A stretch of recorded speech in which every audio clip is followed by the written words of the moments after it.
मिर्जापुर नामक गांव में सुरपाल नाम का एक व्यक्ति अपनी पत्नी माया के साथ रहा करता था। सुरपाल गांव का सरपंच था। उसका जीवन बड़ा ही खुशहाल था। उसके पास धन संपत्ति की कोई कमी नहीं थी, किंतु सुरपाल और माया का जीवन संतान सुख से विरक्त था।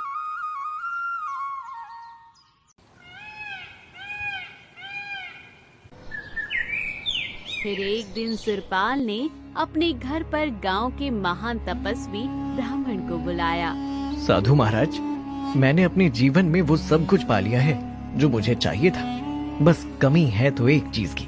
तुम्हारे जीवन में सब कुछ है, धन, दौलत, जमीन, संपत्ति, किंतु तुम्हें संतान सुख नहीं होने के कारण तुम दोनों हमेशा दुखी रहते हो। तुमने बिल्कुल सही कहा साधु महाराज। हमें किसी चीज की कमी नहीं है। कमी है तो केवल एक संतान की। साधु महाराज, पहले आप हमें ये बताइए कि हमें क्या कभी संतान सुख प्राप्त हो पाएगा? ब्राह्मण सुरपाल और माया के सर की ओर देखकर कहता है, हाँ बेटा और बेटी, तुम दोनों को संतान सुख अवश्य मिलेगा। तुम दोनों के ही भाग्य में संतान सुख तो है, मगर अभी उसका समय नहीं आया है। मैं तुम दोनों को आशीर्वाद देता हूँ। तुम्हें जल्द से जल्द संतान का सुख प्राप्त होगा बेटा और बेटी।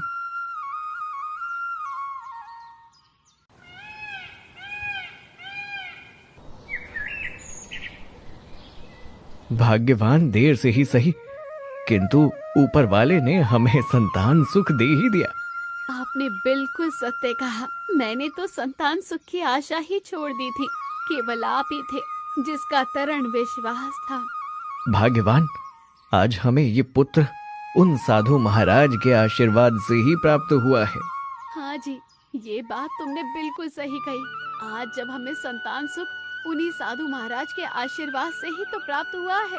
तो भाग्यवान, मैं यही सोच रहा हूँ कि मैं उन्हीं साधु महाराज को यहाँ बुलाकर हमारे पुत्र का नामकरण करवा लूं। हाँ, ये सुझाव तो बहुत बढ़िया है। तुम अभी तुरंत ही उन साधु महाराज को हमारे घर पर बुलाओ। उन साधु महाराज से हम अपने पुत्र के नामकरण के साथ साथ इसका भाग्य भी जान लेंगे। मैंने सुना है वो साधु महाराज हर किसी का भाग्य बता देते हैं। ठीक है भाग्यवान, मैं अभी तुरंत ही उन साधु महाराज को यहाँ बुलवाता हूँ। फिर इतना कहकर सुरपाल अपने घर पर उन साधु महाराज को बुलाता है। साधु महाराज, आपके ही आशीर्वाद के कारण हमें संतान सुख प्राप्त हुआ है। ओह अच्छा, आखिर तुम्हें संतान सुख मिल ही गया।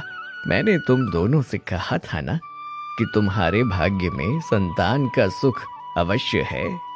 देखा, तुम्हें संतान सुख प्राप्त हुआ ना। हाँ साधु महाराज, आज हमने आपको हमारे घर इसीलिए बुलाया है कि आप हमारे पुत्र का भाग्य देखकर उसका नामकरण कर दें। ठीक है बेटा, मैं अभी तुम्हारे पुत्र का भाग्य देखकर बतलाता हूँ। ब्राह्मण सुरपाल के पुत्र की ओर ध्यान से देखते हैं और फिर कहते हैं, ये पुत्र अपने पिता का दूसरा स्वरूप है। कोमल स्वभाव, निर्मल मन और निर्मल वाणी, और खूब बुद्धिमान है। बुद्धिमान क्यों नहीं होगा महाराज, आखिर पुत्र किसका है? तुम अपने पुत्र का नाम राजू रखो। राजू, ये कितना प्यारा नाम है। बेटा, तुम्हारे पुत्र का विवाह का योग इसी गांव में रहने वाली एक पुत्री से बन रहा है। क्या? इसी गांव में रहने वाली पुत्री से? किंतु साधु महाराज, इस गांव में तो हमारी बराबरी का कोई है ही नहीं। फिर आखिर वो है कौन जिस पुत्री का हमारे पुत्र से विवाह होगा? हाँ साधु महाराज, बताइए ना, वो पुत्री कौन है? उस कन्या का जन्म 7 माह पूर्व इसी गांव में टोकनियों का व्यापार करने वाले एक परिवार में हुआ है। उस कन्या से तुम्हारे पुत्र का विवाह होगा। बेटा, अब मैं चलता हूँ। मेरे शिष्य मेरा आश्रम में इंतजार कर रहे होंगे। फिर इतना कहकर साधु महाराज वहाँ से चले जाते हैं। भाग्यवान, हमारे गांव में 7 माह पूर्व किसके घर पुत्री का जन्म हुआ है? ये साधु महाराज की भविष्यवाणी ने तो हमें संकट में डाल दिया है। वो पुत्री कौन है जिसका विवाह हमारे पुत्र से होगा? इस पूरे गांव में हमसे धनी तो कोई नहीं है, तो फिर वो कौन है जिससे हमारे पुत्र का विवाह होगा? ये बात का हमें पता लगाना होगा। भाग्यवान साधु महाराज ने कहा है ना कि उस पुत्री का जन्म 7 माह पूर्व एक टोकनियों का व्यापार करने वाले परिवार में हुआ है, तो क्यों ना हम उस पुत्री का पता लगाएं? हाँ, ये बात तुमने बिल्कुल सही कही। तुम पूरे गांव में पता लगाओ कि वो कन्या कौन है जिससे हमारे पुत्र का विवाह होगा। ठीक है भाग्यवान, मैं पता लगाता हूँ। फिर इसी तरह सुरपाल पूरे गांव में पता लगाता है कि किसके घर 7 माह पूर्व कन्या का जन्म एक टोकरियों का व्यापार करने वाले परिवार में हुआ। फिर थोड़े समय बाद सुरपाल को पता चला कि इसी गांव में रहने वाला रामू, जो कि टोकरी बनाकर उन्हें शहर में बेचने का व्यापार करता था, उसी के घर पर 7 माह पूर्व एक कन्या का जन्म हुआ था। और उस कन्या को जन्म देने के कुछ समय बाद उस कन्या की माँ रामू और उस कन्या को इस दुनिया में अकेला छोड़कर चली गई। ये सब पता चलने के बाद सुरपाल, क्या हुआ जी? आज आपका मुंह इतना उतरा उतरा क्यों है? अब तुम्हें मैं क्या बताऊं भाग्यवान, मुझे पता चल चुका है कि वो पुत्री कौन है जिससे हमारे पुत्र का विवाह होगा। हाँ तो बताइए ना, वो पुत्री कौन है? अरे भाग्यवान, वो हमारे गांव में रामू और उर्मिला रहते हैं ना। अभी उन्हें ही 7 माह पूर्व एक कन्या पैदा हुई है और रामू टोकनियां बनाकर उन्हें बाजार में बेचने का काम करता है। मगर वो उर्मिला तो मर चुकी है ना? हाँ भाग्यवान, वो कन्या को जन्म देने के बाद उर्मिला मर चुकी थी। इसका मतलब साधु महाराज की भविष्यवाणी सत्य है? हमारे पुत्र का विवाह उस कन्या से होगा? नहीं भाग्यवान, नहीं, बिल्कुल नहीं। मैं उस गरीब और नीचे कुल के परिवार से रिश्ता नहीं जोड़ सकता हूँ। मैं गांव का सरपंच हूँ। हमें धन संपत्ति किसी चीज की आवश्यकता नहीं है। और फिर लोग क्या कहेंगे कि गांव के सरपंच ने एक गरीब परिवार की पुत्री से उसके पुत्र का विवाह करवा दिया। ये बात तो तुमने बिल्कुल सही कही। हमारी इस गांव में बड़ी इज्जत है, तो फिर हम क्या कर सकते हैं? भाग्यवान, हम अपने पुत्र का भाग्य ही बदल देंगे। हम कभी भी उस गरीब परिवार की कन्या से हमारे पुत्र का विवाह नहीं होने देंगे।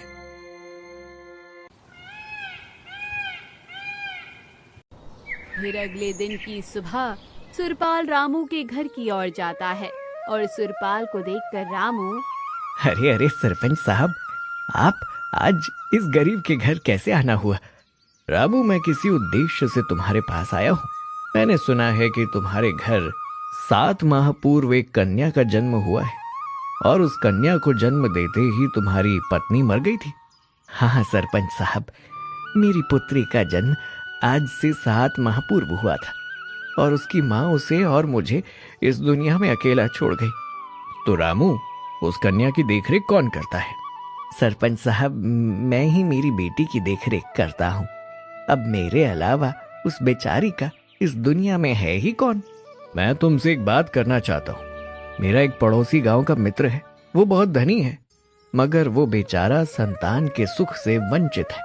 मेरा मित्र चाहता है कि अगर कोई उसे अपनी संतान दे दे तो वो उस संतान का अच्छे से पालन पोषण करेगा और उसका एक अच्छे से घर परिवार में विवाह कर देगा। तो मैंने सोचा ये बात एक बार रामू को बताता हूँ। सरपंच साहब, आपकी बात तो बिल्कुल सही है। मेरी पत्नी के जाने के बाद मैं अपनी बेटी का ख्याल ठीक ढंग से नहीं रख पा रहा हूँ। दिन भर ये टोकनियां बनाता हूँ और फिर इन्हें शहर में बेचने चला जाता हूँ। हाँ तो रामू, मैंने इसीलिए तुम्ही से पूछा। मगर आपका मित्र मेरी बेटी का खूब बढ़िया से ख्याल रखेगा ना? अरे रामू, तुम उसकी चिंता बिल्कुल मत करो। मेरा मित्र तुम्हारी बेटी का बहुत बढ़िया से ख्याल रखेगा। फिर इतना कहकर रामू अपनी बेटी को एक टोकरी में रखकर सरपंच को सौंप देता है और सुरपाल वहां से चला जाता है। और थोड़ी दूर चलने के बाद सुरपाल एक नदी के किनारे जा पहुंचता है। मुझे क्षमा करना पुत्री, मगर मेरे पास अब कोई दूसरा उपाय नहीं है। मुझे अपने पुत्र का भाग्य बदलना है। मैं नहीं चाहता हूं कि मेरे पुत्र की शादी तुमसे हो। इसीलिए अब तुम्हें अपने प्राण त्यागने होंगे। मैं इस पुत्री को इस नदी में बहा देता हूँ। सुरपाल वो कन्या को टोकरी में रखकर नदी में बहा देता है। अब ये पुत्री थोड़ी दूर जाकर इस नदी में डूबकर अपने प्राण त्याग देगी।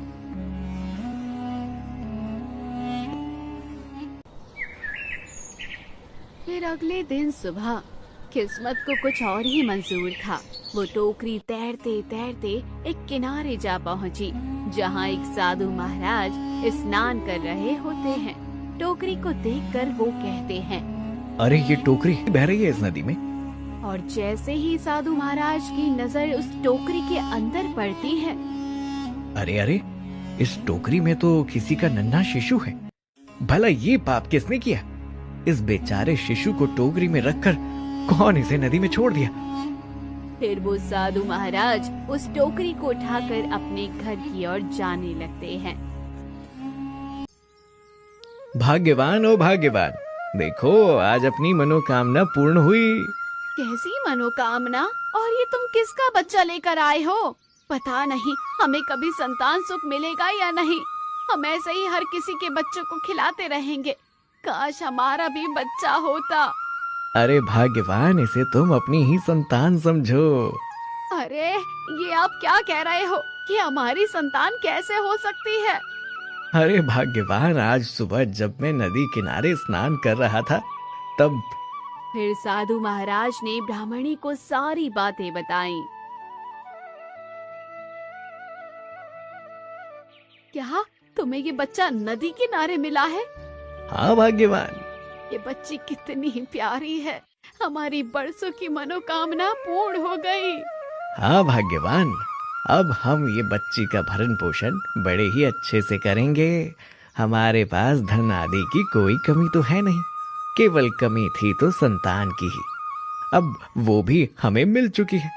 फिर इसी तरह ब्राह्मण और ब्राह्मणी वो कन्या का भरण पोषण बड़े ही अच्छे से करने लगे। ब्राह्मण और ब्राह्मणी ने उसका नाम गायत्री रखा। इसी तरह कुछ साल बीत जाने के बाद गायत्री खूब बड़ी हो चुकी थी। अजी सुनते हो? कहो भाग्यवान, क्या बात है? अरे अब हमारी बेटी गायत्री खूब बड़ी हो चुकी है। अब हम उसके लिए अच्छा घर परिवार देखकर उसका विवाह करवा देते हैं। तुम सही कह रही हो भाग्यवान। अब हमें गायत्री के लिए एक अच्छा सा लड़का देखकर उसकी शादी कर देनी चाहिए। भाग्यवान, मैं आज ही पड़ोसी गांव में जाकर गायत्री के लिए एक बढ़िया सा घर परिवार देखने के लिए जाता हूँ। आपकी बेटी के विवाह के लिए हमारे गांव के सरपंच सुरपाल का बेटा राजू है। राजू बड़ा ही बुद्धिमान लड़का है। ठीक है, मैं एक बार उनके घर जाकर बात कर लेता हूँ। फिर इसी प्रकार साधु महाराज सुरपाल के घर की ओर निकल जाते हैं और वहाँ जाकर। प्रणाम सरपंच साहब। प्रणाम साधु महाराज। किंतु साधु महाराज, मैंने आपको इस गांव में पहली बार देखा है। जी, मेरा नाम पंडित ज्ञानचंद है। वो मैं पड़ोसी गांव रामपुर में रहता हूँ। मैं यहाँ आपके पास बड़ी उम्मीद लेकर आया हूँ। कहिए साधु महाराज, मैं आपकी क्या सेवा कर सकता हूँ? जी, मैं अपनी पुत्री के विवाह के लिए कोई अच्छा सा वर देखने इस गांव में आया था और एक बूढ़े व्यक्ति ने मुझे आपके घर का रास्ता बता दिया, तो मैं यहाँ चला आया। क्या आप विवाह के सिलसिले में यहाँ आए हैं? हाँ सरपंच साहब, मैंने आपके पुत्र की चर्चा काफी सुनी है और सरपंच साहब, मेरी बेटी भी बहुत सुंदर है। साधु महाराज, हम भी हमारे पुत्र के लिए एक अच्छी सी कन्या खोज रहे थे। अच्छा, तो आपसे मेरा अनुरोध है कि आप सब एक बार हमारे घर पधारें। जरूर साधु महाराज, जरूर।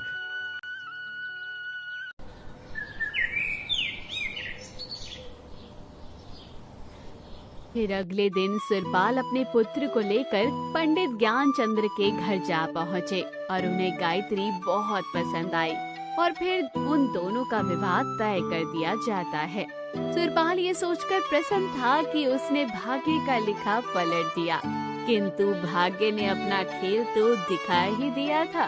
फिर इसी प्रकार राजू और गायत्री की शादी हो जाती है।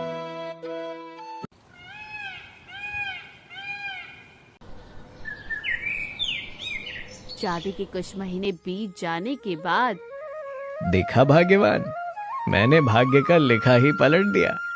मैंने वो गरीब और नीचे कुल वाली कन्या से अपने पुत्र का विवाह नहीं होने दिया। ये बात तो तुमने बिल्कुल सही कही। अब हमें चिंता करने की कोई आवश्यकता नहीं है। अब हमारे पुत्र का विवाह हो चुका है। तुमने सही कहा। क्यों ना हम उन साधु महाराज को अपने घर पर बुलवाकर अपने राजू और बहू को आशीर्वाद दिलवाएं? जरूर भाग्यवान, मैं अभी उन साधु महाराज को हमारे घर बुलाता हूँ और उनसे कहूंगा, देखा साधु महाराज, आपकी भविष्यवाणी गलत साबित हुई। अपने पुत्र का भाग्य हमने बदल दिया। फिर सुरपाल साधु महाराज को अपने घर पर बुलाता है। अरे बेटा और बेटी, तुम दोनों ने मुझे यहाँ तुरंत क्यों बुलाया? अरे साधु महाराज, हमने आपको यहाँ इसलिए बुलाया है कि आप मेरे पुत्र और मेरी बहू को आशीर्वाद दीजिए। अभी ये इनकी नई नई शादी हुई है। अच्छा, तो ये बात है। जरूर मेरा आशीर्वाद तुम दोनों पर सदा बना रहेगा। तुम दोनों हमेशा ऐसे ही खुश रहोगे। आपका बहुत बहुत शुक्रिया साधु महाराज। माँ, गायत्री को हमारे खेत देखने का बड़ा ही मन हो रहा है। मैं उसे वहाँ लेकर जा रहा हूँ। ठीक है बेटा। फिर इतना कहकर राजू और गायत्री वहाँ से चले जाते हैं और फिर सुरपाल कहता है, देखा साधु महाराज, आज आपकी भविष्यवाणी गलत साबित हुई। भविष्यवाणी गलत साबित हुई? मैं कुछ समझा नहीं। अरे साधु महाराज, आपने कहा था ना कि मेरे पुत्र का विवाह इसी गांव में रहने वाली वो गरीब रामू की बेटी से होगा, मगर ऐसा नहीं हुआ। साधु महाराज, हमने हमारे पुत्र का विवाह पड़ोसी गांव में रहने वाले ज्ञान चंद्र महाराज की पुत्री से किया है। अरे नहीं बेटा और बेटी, मेरी भविष्यवाणी कभी गलत साबित नहीं होती है। मैं एक महान तपस्वी ब्राह्मण हूँ। मेरे मुख से कही गई बात हमेशा सत्य होती है और ये भविष्यवाणी भी सत्य है कि ये वही रामू की बेटी है जिससे तुम्हारे पुत्र का विवाह हुआ है। अरे महाराज, अरे क्या साधु महाराज, आप भी अब आपकी भविष्यवाणी गलत साबित हुई है तो आप बहाने कर रहे हैं। हमने वाकई में पंडित ज्ञानचंद्र की बेटी से हमारी पुत्री का विवाह किया है और अगर आपको हमारी बात पर यकीन नहीं है तो आप वहां जाकर पूछ भी सकते हो। अरे बेटा, मैं एक महान तपस्वी हूँ। मुझे अपने आप को सत्य साबित करने की आवश्यकता नहीं है। वो कुछ भी हो, किंतु ये वही लड़की है रामू की पुत्री जिससे तुम्हारे पुत्र का विवाह हुआ है। अब मैं चलता हूँ। फिर इतना कहकर साधु महाराज वहाँ से चले जाते हैं और साधु महाराज के जाने के बाद, भाग्यवान, क्या ये वही लड़की तो नहीं? अरे नहीं नहीं, ऐसा बिल्कुल नहीं हो सकता। तुम एक काम क्यों नहीं करते? तुम पंडित ज्ञानचंद्र के पास जाकर उन्हीं से पूछ लेना कि ये कन्या वाकई में ही उन्हीं की है ना। हाँ भाग्यवान, मैं तुरंत ही उनके पास जाकर पूछता हूँ। फिर इतना कहकर सुरपाल पंडित ज्ञानचंद्र के घर पर जाने लगते हैं। तभी वो घर पहुँचते हैं। अरे समधी जी, आप आज अचानक से यहाँ, सब ठीक तो है? हाँ जी, सब ठीक है। आपसे मुझे एक बात करनी थी। हाँ हाँ कहिए। मैंने सुना है कि गायत्री आपकी बेटी नहीं, किंतु आप मुझसे ये सवाल क्यों पूछ रहे हो? हमारे गांव के एक महान तपस्वी ऋषि ने गायत्री का चेहरा देखकर कहा था कि वो तुम्हारी बेटी नहीं। मुझे लगता है अब सब सच सच बता देना चाहिए। हाँ समधी जी, गायत्री मेरी बेटी नहीं है। वो मुझे नदी के किनारे एक टोकनी में मिली थी। फिर साधु महाराज ने सुरपाल को सारी बातें बताई, जिन्हें सुनकर सुरपाल चौंक गया। ठीक है, बस मुझे यही पूछना था। फिर इतना कहकर सुरपाल वहाँ से अपने घर की ओर जाता है। फिर सुरपाल ने माया को सारी बातें बताई जो उसे महाराज ने बताई थी। क्या इसका मतलब साधु महाराज की भविष्यवाणी सत्य है? ये वही लड़की है? हाँ भाग्यवान। ठीक है, अब जो हुआ सो हुआ। अच्छा हुआ हमारे बेटे के जो भाग्य में कन्या थी वही कन्या से उसका विवाह हुआ। नहीं भाग्यवान, हम उस गरीब और नीचे कुल की लड़की को अपनी बहू स्वीकार नहीं कर सकते। तो अब हम क्या कर सकते हैं? अब तो हमारे पुत्र का विवाह भी हो चुका है। भाग्यवान, मैं जो तुमसे कहता हूँ तुम ध्यान से सुनो।